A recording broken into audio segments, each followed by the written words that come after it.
Next आपका section 10AA special economic zone. जी one of the most important section है आपका ये स्पेशल इकोनॉमिक जोन। समझते हैं क्या है और क्या नहीं है। सबसे पहले हम देखते हैं कि स्पेशल इकोनॉमिक जोन कौन होते हैं। तो स्पेशल इकोनॉमिक जोन जो है वो हर स्टेट्स में या लिमिटेड स्टेट्स में कुछ ऐसे एरियाज होते हैं जो कि मोस्टली जो है वो कॉन्सेंट्रेट करते हैं किस पे, एक्सपोर्ट पे कॉन्सेंट्रेट करते हैं। अगर आप सर्च करेंगे गूगल पे तो आपको बहुत सारे स्पेशल इकोनॉमिक जोन भी मिल जाएंगे। सूरत के पास भी है, ये काफ़ी सारे ऐसे हैं। तो इनको हम ऐसे एरियाज को हम क्या बोलते हैं, स्पेशल इकोनॉमिक जोन बोलते हैं। ठीक है, मतलब कि वो जो मेनली है वो किसके लिए बने हुए हैं, वो इंडस्ट्रीज के लिए बने हुए हैं, मेनली वो एक्सपोर्ट वगैरह करते हैं। ठीक है, तो यहाँ पे हम बात करते हैं कि 10AA में हम छूट किस चीज़ की दे रहे हैं। ठीक है जी, तो यहाँ पे हमने बोला कि अगर आप किसी की क्या कर रहे हो, टोटल इनकम निकाल रहे हो, क्या कर रहे हो, टोटल इनकम निकाल रहे हो एक ऐसे व्यक्ति के, कौन कौन से लोग कवर्ड हैं इसमें, इसमें वो लोग कवर हैं जो कि क्या करते हैं, मैन्युफैक्चरिंग या प्रोडक्शन करते हैं किसका, एनी आर्टिकल और थिंग का। ठीक है जी, या फिर वो क्या कर रहे हैं, या फिर वो मैन्युफैक्चरिंग और प्रोडक्शन कर रहे हैं किसका, कंप्यूटर सॉफ्टवेयर का। तो ये जो सेक्शन है 10AA ये सिर्फ इन दो कैटेगरी के लोगों के लिए क्या है, एलिजिबल है, जो क्या कर रहे हैं, मैन्युफैक्चरिंग या फिर प्रोडक्शन कर रहे हैं एनी आर्टिकल और थिंग का, या फिर क्या कर रहे हैं, manufacturing production of any computer software का। कहाँ पे कर रहे हैं, कहाँ पे करना जरूरी है, किसी भी in any special economic zone पे। मतलब कि अगर स्पेशल इकोनॉमिक जोन में आप लोग क्या कर रहे हैं, मैन्युफैक्चरिंग और प्रोडक्शन कर रहे हैं किसी भी आर्टिकल और थिंग का या फिर कंप्यूटर सॉफ्टवेयर का, तो ही आपको 10AA में क्या मिलेगी, छूट मिलेगी। ठीक है, क्वेश्चन में वो आपको कंफ्यूज करने के लिए देगा कि एक कंपनी है वो काम कर रही है इसमें DTA में, तो DTA में काम कर रही है, भली मैन्युफैक्चरिंग और प्रोडक्शन ऑफ एनी आर्टिकल और थिंग का कर रही हो या कंप्यूटर सॉफ्टवेयर कर रही हो, उसको 10AA की छूट नहीं मिलेगी। 10AA की छूट पाने के लिए आपका काम करना कहाँ पे जरूरी है, स्पेशल इकोनॉमिक जोन में आपका काम करना जरूरी है। ठीक है जी, चलिए तो अब हम बात करते हैं सबसे पहले कि आपको छूट कितनी दी जाएगी। ठीक है, आपको जो डिडक्शन है वो कितनी डिडक्शन आपको दी जाएगी। तो देखिए इसमें डिडक्शन की अगर हम बात करें तो बहुत ध्यान से आपको ध्यान देना है। फर्स्ट 5 असेसमेंट ईयर के लिए कितनी छूट मिलेगी, फिर उसके बाद के फॉर नेक्स्ट 5 असेसमेंट ईयर के लिए आपको कितनी छूट मिलेगी, और फिर अगर उसके बाद की बात करें तो हम करेंगे फॉर नेक्स्ट 5 असेसमेंट ईयर। कुल मिला के देखिए कितने साल हो गए, ये 15 साल हो गए। मतलब कि 15 साल तक आपको क्या मिलेगी जी, छूट मिलेगी। पहले 5 साल तक कितनी छूट मिलेगी आपको, आपको मिलेगी 100% छूट मिलेगी आपको, किसकी, आपके एक्सपोर्ट प्रॉफिट की। 100% छूट किसकी मिलेगी आपको, एक्सपोर्ट प्रॉफिट की। उसके बाद वाले 5 साल की कितनी छूट मिलेगी आपको, आपको मिलेगा सिर्फ 50% ऑफ एक्सपोर्ट प्रॉफिट। और नेक्स्ट 5 ईयर में हमने कहा क्या, 50% ऑफ एक्सपोर्ट प्रॉफिट, या फिर अमाउंट जो आपने क्या करा है, क्रेडिट करा है, अमाउंट क्रेडिटेड टू, हम बात करें अगर reinvestment allowance reserve, reinvestment allowance reserve whichever is lower, इन दोनों में से जो भी क्या होगा, कम होगा। ठीक है जी, तो देखिए पहले 5 असेसमेंट ईयर के लिए क्या है आपका, 100% एक्सपोर्ट प्रॉफिट एग्जेम्प्ट है। फिर उसके अगले 5 साल के लिए 50% ऑफ एक्सपोर्ट प्रॉफिट, और फिर उसके 5 साल के लिए 50% ऑफ एक्सपोर्ट प्रॉफिट क्या है आपका, एग्जेम्प्ट है। तो आपको कैसे पता चलेगा ये, तो मान लीजिए अगर वो क्वेश्चन में देता है कि भाई एक बंदे ने स्पेशल इकोनॉमिक जोन में काम करना चालू करा है, कब से, 12-13 से, कब से 12 काम करना चालू करा उसने, ये क्या है आपका, ये प्रीवियस ईयर है, उसने 12-13 से क्या करना है, काम करना चालू करा है। तो इसके 5 असेसमेंट ईयर तक, 5 असेसमेंट ईयर मतलब कौन सा हो गए, 13-14, 14-15, 15-16, 16-17, 17-18। ठीक है जी, तो 17-18 तक, ठीक है, इसको क्या मिलेगा, हर साल इसको क्या मिलेगी, 100% ऑफ एक्सपोर्ट प्रॉफिट की क्या मिलेगी, उसको छूट मिलेगी।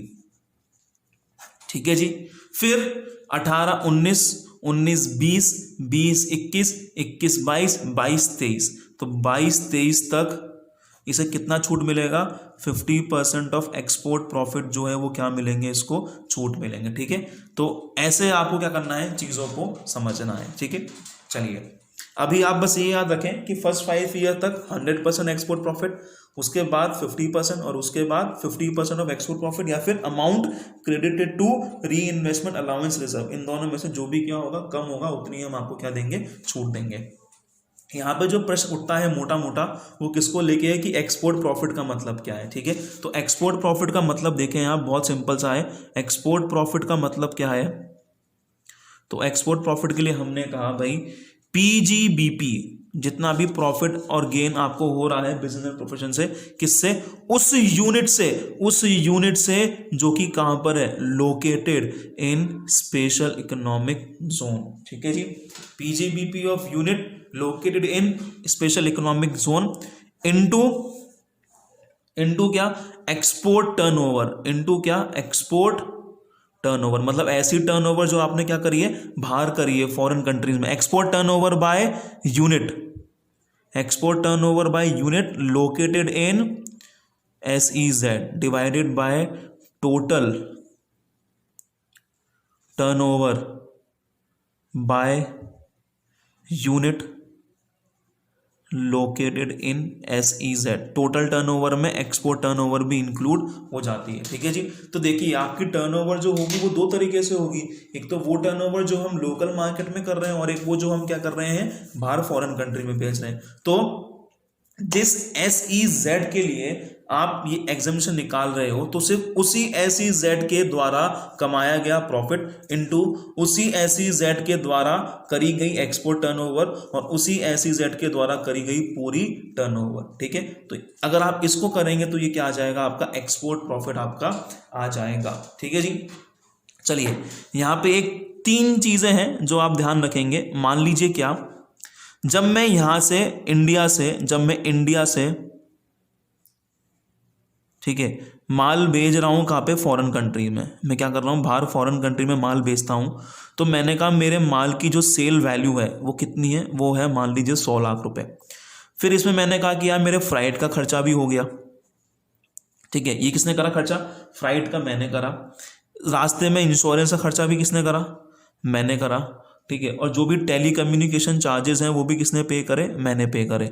तो मान लीजिए ये हुआ 20 लाख का, इंश्योरेंस हो गया मान लीजिए 30 लाख का और टेली कम्युनिकेशन हो गया 10 लाख के। तो कितना हो गया कुल मिला के 20 से 160 लाख। ठीक है, तो जब मैं इस फॉरेन जिसको मैंने एक्सपोर्ट किया है, जब मैं इस बंदे को बिल दूंगा तो बिल कितने का दूंगा मैं इसको, 160 का। बिल कितने का दूंगा मैं इसको, 160 का। ठीक है, तो आपके कहने के मुताबिक तो क्या हो रहा है कि मैंने कितने की टर्नओवर करी है, आपने 160 की टर्नओवर करी है। देखने में यही लग रहा है ना, जब सामने वाला व्यक्ति मुझे रुपए कितने देगा, 160, तो क्या माना जाएगा कि मैंने सेल कितने की करी है, 160। और सेल का मतलब क्या होता है, टर्नओवर होता है। ठीक है जी, तो बहुत ध्यान से आपको ये बात सुननी है कि अगर हम बात करें फ्रेट की या फिर किसकी, इंश्योरेंस की, या फिर अगर हम बात करें टेली कम्युनिकेशन की, टेली कम्युनिकेशन चार्जेस की अगर हम बात करें, तो आपको ये ध्यान देना है कि ये जो चीज़ें हैं ये इंक्लूड नहीं होनी चाहिए, किसमें, एक्सपोर्ट टर्नओवर में भी नहीं होनी चाहिए और टोटल टर्नओवर में भी नहीं होनी चाहिए। मतलब कि आप जो टर्नओवर कंसीडर करोगे वो सिर्फ कितनी करोगे आप, 100 लाख। ये चीज़ें आप इसमें इंक्लूड नहीं करोगे। क्लियर है ये, कोई दिक्कत इसमें? तो पहली शर्त इन्होंने ये रख दी। आप देखें किसी क्वेश्चन में अगर उसने एक्सपोर्ट टर्नओवर में ये इंक्लूड कर रखा हो तो आप क्या कर देंगे, उससे लेस कर देंगे। और अगर यही चीज़ उसने टोटल टर्नओवर में इंक्लूड कर रखी तो आप क्या कर देंगे, उसको लेस कर देंगे वहाँ से। ठीक है जी, चलिए टोटल टर्नओवर का मतलब क्या होता है, बहुत ध्यान से देखें। टोटल टर्नओवर का मतलब है export turnover plus local turnover. ठीक है जी, तो अगर आपको क्वेश्चन में एक्सपोर्ट टर्नओवर दे रखी है और लोकल टर्नओवर दे रखी है तो टोटल निकल जाएगी। अगर आपको क्वेश्चन में टोटल दे रखी है, लोकल दे रखी है तो ये निकल जाएगा। अगर आपको क्वेश्चन में ये दे रखा है, ये दे रखा है, तो कुछ निकालने की जरूरत ही नहीं है, क्योंकि हमें तो ये दोनों ही चाहिए होता है। ठीक है जी, कोई शर्त है इसमें मतलब कोई दिक्कत है इसमें? ठीक है, तो आई होप ये चीज़ आपको क्या होगी, अच्छे से क्लियर होगी। थोड़ी शर्तों की और बात कर लेते हैं यहाँ पे, ठीक है जी। एक वो चीज बोली गई है यहाँ पे, हमने कहा एक्सपोर्ट टर्नओवर जो हम लेते हैं, इस एक्सपोर्ट टर्नओवर में सिर्फ वो अमाउंट लिया जाएगा, सिर्फ वो अमाउंट लिया जाएगा जो कि क्या है, जो कि आपने end of the previous year के, जो कि आपने end of the previous year के 6 महीने के अंदर अंदर कहाँ पे मंगवा लिया हो, इंडिया में मंगवा लिया हो, ठीक है जी। आपने माल कहाँ पे बेचा है, एक्सपोर्ट करा है, तो ऑब्वियसली फॉरेन कंट्री में वो गया होगा। फॉरेन कंट्री में क्या हुआ होगा, फॉरेन कंट्री ने वो आपके, जैसे अभी मैंने आपको एक एनआरई पढ़ाया था, नॉन रेजिडेंट अकाउंट, ठीक है, तो वैसे ही मान लीजिए ये है इंडिया, ठीक है, ये क्या है इंडिया, और ये क्या है, ये है ऑस्ट्रेलिया मान लीजिए इसको, ठीक है जी। तो ये है हमारा इंडिया और ये है ऑस्ट्रेलिया। यहाँ पे कहीं पे हमारे पास क्या है, SEZ है। इस SEZ ने इसको माल भेजा बाहर, तो ये जो कंपनी है, मान लीजिए एक्स कंपनी, इस एक्स कंपनी का यहाँ पे ऑस्ट्रेलिया में क्या होगा, एक बैंक अकाउंट होगा, ठीक है। तो जिसको हमने माल बेचा, मान लीजिए वाई को हमने जो माल बेचा, ये वाई जो है वो क्या करेगा, ये पैसा उठा के इसके अकाउंट में यहाँ पे क्या कर देगा, जमा कर देगा, ठीक है। अब मान लीजिए ये जो मैंने माल है इसको ये बेचा मैंने 20 सितंबर 2019 को, ठीक है जी। तो 20 सितंबर 2019 के एंड वाला, मतलब ये जो फाइनेंशियल ईयर एंड कब होगा, ये फाइनेंशियल ईयर एंड होगा 31/3/2019 में। तो हमने कहा कि भाई यहाँ से लेके 6 महीने तक, मतलब 6 महीने मतलब 30 सितंबर 2019 तक ये जो पैसा है ये कहाँ पे आ जाना चाहिए, ये इंडिया में आ जाना चाहिए। अगर ये पैसा इंडिया में नहीं आया तो फिर वो एक्सपोर्ट टर्नओवर में इंक्लूड नहीं करा जाएगा, ठीक है जी। फॉर एग्जाम्पल मान लीजिए जो मैंने एक्सपोर्ट टर्नओवर करी है वो मैंने करी 50 लाख की, कितनी की करी, 50 लाख की। इस बंदे ने 50 लाख रुपए यहाँ पे क्या करवा दिए, जमा करवा दिए, और 30 सितंबर तक मैं इंडिया में सिर्फ कितने रुपए लेके आया हूँ, मान लीजिए 45 लाख। तो जब मैं उस फॉर्मूले को सॉल्व करूंगा, PGBP of unit located in SEZ into export turnover, तो एक्सपोर्ट टर्नओवर 50 लाख नहीं, कितनी लूंगा मैं, 45 लाख लूंगा। कितनी लूंगा मैं, 45 लाख क्या लेने वाले हैं आप यहाँ पे, एक्सपोर्ट टर्नओवर लेने वाले हैं, ठीक है जी। हाँ या ना, आई होप इसमें कोई दिक्कत नहीं होगी आपको, ठीक है जी। चलिए, तो ये कुछ बातें हैं किसको लेके, आपके एक्सपोर्ट टर्नओवर को लेके। मैं कुछ क्वेश्चन आपको दे दूं, मान लीजिए आपको दे रखा है कि कोई असेसी है, उसका जो बिजनेस है वो कब से चल रहा है, उसका बिजनेस स्टार्ट हुआ था फाइनेंशियल ईयर 12-13 से। कब से चालू हुआ था उसका फाइनेंशियल ईयर, 12-13 में, ठीक है। और आपको जो डेटा दे रखा है वो किसका दे रखा है, फाइनेंशियल ईयर दे रखा है आपको 19-20 का। तो इसमें आपको दे रखी है जो टोटल टर्नओवर है इसकी वो कितनी है, मान लीजिए वो दे रखी है आपको 100 लाख की, और एक्सपोर्ट टर्नओवर जो है आपको वो मान लीजिए दे रखा है आपको 50 लाख का, ठीक है। किसके द्वारा करी गई है ये SEZ के द्वारा करी गई है, ये भी SEZ के द्वारा करी गई है। और जो PGBP है इस यूनिट का जो कि लोकेटेड किसमें, SEZ में, वो मान लीजिए कितना है, वो है 30 लाख का। कितने का है जी, वो है 30 लाख का, ठीक है जी। तो अब मैं क्या निकालूंगा, सबसे पहले भाई हम क्या करेंगे, हम कहेंगे इनकम निकालेंगे इसकी सेल्स की। तो हमें PGBP से इनकम कितनी है आपकी, 30 लाख रुपए की। पर हमने कहा कि आपको क्या मिल जाएगी, आपको छूट मिल जाएगी अंडर सेक्शन 10AA। तो छूट कितनी मिलेगी वो देखेंगे हम। तो छूट कितनी मिलेगी, हमको सबसे पहले क्या चीज़ चाहिए भाई, हमें चाहिए एक्सपोर्ट प्रॉफिट। तो एक्सपोर्ट प्रॉफिट निकालेंगे आप, तो कैसे निकालेंगे भाई, PGBP of unit located in SEZ कितना है, 30 लाख, इंटू एक्सपोर्ट टर्नओवर कितना है वो 50 lakh, divide by total turnover कितना है वो 100 लाख। तो कितना हो गया, 15 लाख। ये क्या आ गया, 15 लाख रुपए। ये 15 लाख रुपए हो गए हमारे एक्सपोर्ट प्रॉफिट। अब छूट कितनी मिलेगी वो देखेंगे हम। तो छूट के लिए आपको बता रखी थी ये चीज़, याद है आपको, ठीक है। आपको देखना पड़ेगा कि ये कौन सा वाला असेसमेंट ईयर चल रहा है, ये चीज़ आपको देखनी पड़ेगी। तो हम 12-13 की बात करें तो हम देखें 14-15, 15-16, 16-17, 17-18, ठीक है, और 18-19, 12, सॉरी एक गलती होगी, 13-14, 14-15, 15-16, 16-17, 17-18, 13, 14, 14, 15, 15, 16, 16, 17, 17, 18। ये जो 5 असेसमेंट ईयर हैं ये कौन से वाले हैं?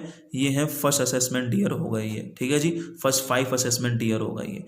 इसके बाद कौन साल आया हुआ होगा? ये आया होगा फिर 18, 19 और 19, 20। तो 19, 20 जो है वो किस में फॉल हो रहा है? वो 19, 20 जो है वो इस वाली स्लैब में फॉल हो रहा है। तो कितनी छूट मिलेगी? 50% ऑफ एक्सपोर्ट प्रॉफिट। तो एक्सपोर्ट प्रॉफिट कितना है? 15 लाख का। तो 15 लाख का 50% कितना आ जाएगा? 7.5 की छूट। तो कितना? 22.5 लाख जो है ये क्या मानी जाएगी? Income taxable under the head PGBP, ठीक है। तो ये है आपकी सेक्शन 10AA के लिए छूट स्पेशल इकोनॉमिक जोन की, ठीक है जी। यस और नो? आई होप ये आपको क्लियर होगा।